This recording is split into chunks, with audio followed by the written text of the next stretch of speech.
نور دربي بالقرآن واشرح صدري بالإيمان واغفر ذنبي يا رحمن واستر عيبي يا منان. الحمدللہ والصلاة والسلام علی رسول اللہ وعلی آلہ وصحبہ وموالہ. محترم بھائیو، السلام علیکم ورحمۃ اللہ وبرکاتہ. حالات جن میں آیات اتری کے حوالے سے اس مجلس میں گفتگو چل رہی ہے. اللہ کے نبی صلی اللہ علیہ وسلم کا معمول تھا کہ آپ جب سفر میں جاتے تھے تو اپنی بیویوں کے بیچ قرآن اندازی کرتے تھے اور جس بیوی کا نام آتا اس کو ساتھ میں لے کر جاتے تھے. غزوہ بنو المصطلق کا واقعہ ہے. قرآن اندازی میں حضرت عائشہ صدیقہ رضی اللہ تعالی عنہ کا نام آیا. یہ غزوہ سن 6 ہجری میں پیش آیا تھا. اللہ کے نبی صلی اللہ علیہ وسلم کے ساتھ حضرت عائشہ صدیقہ رضی اللہ تعالی عنہ تھی. جب غزوے سے لوٹ کر کے آ رہے تھے تو ایک جگہ پر قافلہ پڑاؤ ڈالا. حضرت عائشہ صدیقہ رضی اللہ تعالی عنہ ہودج سے نکلیں، قضاء حاجت کے لیے گئیں، ضرورت پوری کرنے کے لیے گئیں تو ان کا ہار گم ہو گیا. تلاش کرنے لگی ہار، یہاں تک کہ جب قافلہ کے نکلنے کا وقت ہوا تو ہودج اٹھانے والوں نے یہ سمجھا کہ حضرت عائشہ صدیقہ رضی اللہ تعالی عنہ ہودج میں بیٹھی ہوئی ہیں. ہودج کو اٹھایا اور اونٹ پہ ڈال دیا، کیونکہ حضرت عائشہ صدیقہ رضی اللہ تعالی عنہ دبلی پتلی تھی. قافلہ نکل چکا ہے. حضرت عائشہ صدیقہ رضی اللہ تعالی عنہ جب آتی ہیں تو دیکھتی ہیں کہ قافلہ ہے ہی نہیں. وہ یہ سوچ کر کے وہیں پہ بیٹھتی ہیں کہ جب وہ دیکھیں گے کہ میں نہیں ہوں تو لوٹ کر آئیں گے اور ہمیں لے کر جائیں گے. چنانچہ بیٹھتی ہیں، ان کی آنکھ لگ جاتی ہے، سو جاتی ہیں. پیچھے سے حضرت صفوان بن معطل رضی اللہ تعالی عنہ صحابی رسول آ رہے تھے. حضرت عائشہ صدیقہ رضی اللہ تعالی عنہ کو پردہ کی آیت اترنے سے پہلے دیکھ رکھا تھا. چنانچہ انہوں نے دیکھا تو صرف کہا انا للہ و انا الیہ راجعون اور اپنی سواری کو قریب کیا. حضرت عائشہ صدیقہ رضی اللہ تعالی عنہ اس سواری پر بیٹھ گئیں، مہار کو تھاما حضرت صفوان بن معطل رضی اللہ تعالی عنہ اور لے کر کے چلے، یہاں تک کہ صحابہ سے مل گئے، اللہ کے نبی صلی اللہ علیہ وسلم کے پاس پہنچ گئے. عبداللہ بن ابی رئیس المنافقین، منافقین کے سردار نے جب دیکھا کہ صفوان بن معطل رضی اللہ تعالی عنہ کی سواری پر حضرت عائشہ صدیقہ رضی اللہ تعالی عنہ سوار ہیں تو اس کو موقع مل گیا اللہ کے نبی صلی اللہ علیہ وسلم کی عزت کو اچھالنے کا. چنانچہ اس نے سیدہ عائشہ صدیقہ طاہرہ مطہرہ کے اوپر الزام لگایا اور اس کو پھیلانا شروع کر دیا.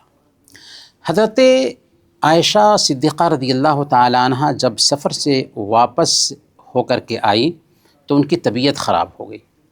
1 مہینہ تک بیمار رہیں اور مدینہ میں بات گونج رہی ہے حضرت عائشہ صدیقہ رضی اللہ تعالی عنہ کے بارے میں. منافقین اس کو پھیلا رہے ہیں، یہاں تک کہ کچھ صحابہ بھی نادانی کی وجہ سے منافقین کی بات میں آ گئے اور وہی بات کرنے لگے جو منافقین کیا کرتے تھے.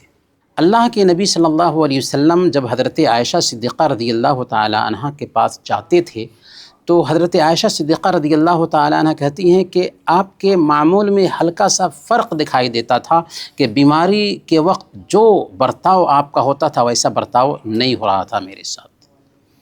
کچھ دنوں کے بعد حضرت مستح رضی اللہ تعالی عنہ کی ماں نے حضرت عائشہ صدیقہ رضی اللہ تعالی عنہ کو سارا ماجرا سنایا تو بہت پریشان ہوئیں اور اللہ کے نبی صلی اللہ علیہ وسلم سے اجازت لے کر کے اپنے والد کے گھر آ گئی.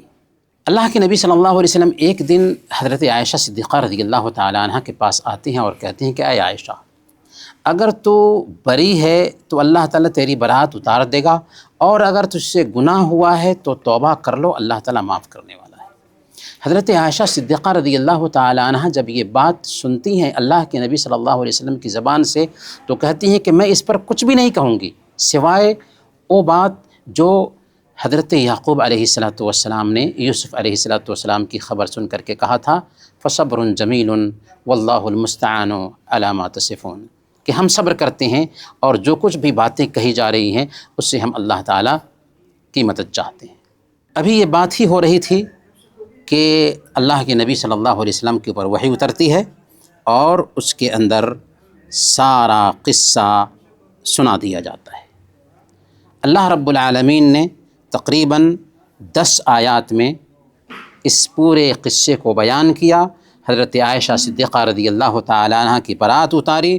اللہ تعالیٰ نے فرمایا سورہ النور میں ان الذین جاءوا بالافک عصبۃ منکم لا تحسبوه شرا لکم بل هو خیر لکم لکل امرئ منہم ما اکتسب من الاثم والذی تولی کبرہ منہم لہ عذاب عظیم۔ یہ بہت بڑا بہتان باندھ لائے ہیں، یہ بھی تم میں سے ہی ایک گروہ ہے، تم اسے اپنے لیے برا نہ سمجھو بلکہ یہ تو تمہارے حق میں بہتر ہے۔ ہاں ان میں سے ہر ایک شخص پر اتنا گناہ ہے جتنا اس نے کمایا ہے، اور ان میں سے جس نے اس کے بڑے حصے کو سر انجام دیا ہے یعنی عبداللہ بن ابی رئیس المنافقین، اس کے لیے بہت سخت عذاب ہے۔ تو ان آیات کے ذریعہ دراصل اللہ رب العالمین نے صدیقہ بنت صدیق حضرت عائشہ صدیقہ رضی اللہ تعالی عنہا کی براءت اتاری، پاک دامنی اتاری۔ چنانچہ اس واقعے کے بعد حضرت حسان بن ثابت، حضرت مصطح بن اثاثہ اور حضرت حمنہ بنت جہش، یہ وہ لوگ ہیں جو نادانی میں منافقین کی بات میں آ گئے تھے اور انہیں کی بات کو پھیلانا شروع کر دیا تھا۔ ان لوگوں کو حد قذف یعنی تہمت لگانے کی سزا دی گئی، یعنی 80 کورے مارے گئے، جبکہ عبداللہ بن ابی جو منافقوں کا سردار ہے اور جس نے یہ سارا گیم کھیلا تھا اس کو سزا نہیں دی گئی، حالانکہ سب سے بڑا مجرم وہی تھا۔ کیوں؟ اس لیے کہ اس کو اس سزا کا کچھ فائدہ ہونے والا تھا ہی نہیں۔ تو یہ حضرت عائشہ صدیقہ رضی اللہ تعالی عنہ ہیں جن کی براءت کی آیت اللہ تعالیٰ نے اپنی کتاب میں اتاری، جس کی تلاوت کی جاتی رہے گی قیامت کے دن تک۔ جو ایمان والوں کی ماں ہیں، اللہ کے نبی صلی اللہ علیہ وسلم کی سب سے پیاری بیوی ہیں۔ اس واقعے کے بعد چونکہ حضرت ابوبکر صدیق رضی اللہ تعالیٰ عنہ ایک طرف ان کی بیٹی ہیں جن کی عزت کو داغدار کرنے کی کوشش کی گئی تھی، اور دوسری طرف اللہ کے نبی صلی اللہ علیہ وسلم ان کے دوست ہیں جو ان کے داماد بھی ہوئے، تو ابوبکر رضی اللہ تعالیٰ عنہ کو شکایت تھی مصطح بن اثاثہ سے۔ مصطح کون ہیں؟ صحابی رسول ہیں، حضرت ابوبکر رضی اللہ تعالیٰ عنہ کی خالہ کے بیٹے تھے، وہ بھی اس میں شریک ہو گئے تھے، منافقین کی بات میں آ گئے تھے۔ حالانکہ حضرت مصطح رضی اللہ تعالیٰ عنہ غریب صحابہ میں سے تھے اور ابوبکر رضی اللہ تعالیٰ عنہ ان کی کفالت کرتے تھے، ان کے اوپر خرچ کرتے تھے۔ تو جب منافقین کی بات میں آ کر کے وہی بات کرنے لگے حضرت مصطح جیسے دوسرے منافقین کرتے تھے، تو حضرت ابوبکر رضی اللہ تعالیٰ عنہ کو بہت غصہ آیا اور انہوں نے قسم کھا لی کہ اس کے بعد سے میں اس کی کفالت نہیں کروں گا۔ اس ضمن میں اللہ تعالیٰ نے سورہ نور کی آیت نمبر 22 اتار دی۔ اللہ تعالیٰ نے فرمایا وَلَا يَأْتَلِ أُولُو الْفَضْلِ مِنْكُمْ وَالسَّعَةِ أَنْ يُؤْتُوا أُولِي الْقُرْبَى وَالْمَسَاكِينَ وَالْمُهَاجِرِينَ فِي سَبِيلِ اللَّهِ وَلْيَعْفُوا وَلْيَصْفَحُوا أَلَا تُحِبُّونَ أَنْ يَغْفِرَ اللَّهُ لَكُمْ وَاللَّهُ غَفُورٌ رَحِيمٌ، کہ تم میں سے جو بزرگی اور کشادگی والے ہیں، حضرت ابوبکر صدیق رضی اللہ تعالیٰ عنہ کی طرف اشارہ ہے، انہیں اپنے رشتہ داروں اور مسکینوں اور مہاجروں کو اللہ کے راستے میں دینے سے قسم نہ کھا لینی چاہیے۔ کیا تم نہیں چاہتے کہ اللہ تعالیٰ تمہارے گناہ معاف کر دے؟ اللہ گناہوں کو معاف فرمانے والا ہے۔ جیسے ہی یہ آیت ابوبکر رضی اللہ تعالیٰ عنہ سنتے ہیں ویسے ہی کہتے ہیں اے اللہ، ہم چاہتے ہیں کہ تو ہمارے گناہوں کو معاف فرما دے۔ اور پھر انہوں نے جو قسم کھائی تھی کہ مصطح پر میں خرچ نہیں کروں گا، اس قسم کا کفارہ دیا۔ مصطح رضی اللہ تعالی عنہ کی نہ صرف کفارت شروع کرتے ہیں بلکہ پہلے جتنا وظیفہ دیتے تھے اس سے زیادہ کر دیتے ہیں۔ تو یہ تھے حضرت ابوبکر صدیق رضی اللہ تعالی عنہ۔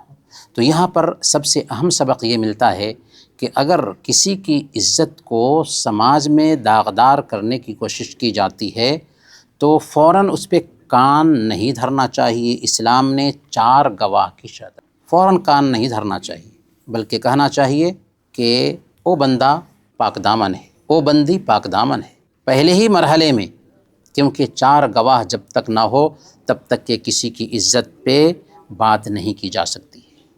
دوسری جو اہم بات ہے، یہاں پر حضرت ابوبکر صدیق رضی اللہ تعالیٰ عنہ کا کردار ظاہر ہو رہا ہے کہ بیٹی پہ داغ لگایا گیا، انہی کا ایک رشتہ دار اس داغ میں شریک ہو جاتا ہے، قسم کھا لیتے ہیں کہ اس کے اوپر خرچ نہیں کروں گا، لیکن جب اللہ رب العالمین کی طرف سے حکم دیا جاتا ہے کہ کشادہ دست لوگوں کو، خوشحال لوگوں کو اس طرح سے قسم نہیں کھانا چاہیے، اور اگر خیر کا کام کرنے کا موقع مل رہا ہے تو اس کو نہیں روکنا چاہیے، تو حضرت ابوبکر صدیق رضی اللہ تعالیٰ عنہ اتنا سب کچھ ہونے کے باوجود بھی حضرت مصطح رضی اللہ تعالیٰ عنہ کے ساتھ وہی معاملہ رکھتے ہیں جو پہلے رکھتے تھے۔ تو اس سے پتہ کیا چلتا ہے کہ انسان ہونے کے ناطے کبھی کبھار ہمارے آس پاس کے لوگوں سے غلطیاں ہو جاتی ہیں، غلطیوں کی وجہ سے ایسا نہیں ہے کہ ہمیشہ کے لیے اس کو دشمن بنا لیں، بلکہ نظر انداز کرنا چاہیے، معاف کرنا چاہیے۔ الا تحبون ان یغفر اللہ لکم، اللہ نے فرمایا کیا تم نہیں چاہتے کہ اللہ تمہیں معاف کرے؟ ہم اگر دوسروں کو معاف کریں گے تو اللہ بھی ہمیں معاف کرے گا۔ انہی باتوں کے ساتھ آج کا درس ہم ختم کرتے ہیں۔ وصلی اللہ علی نبینا محمد وعلی آلہ وصحبہ اجمعین۔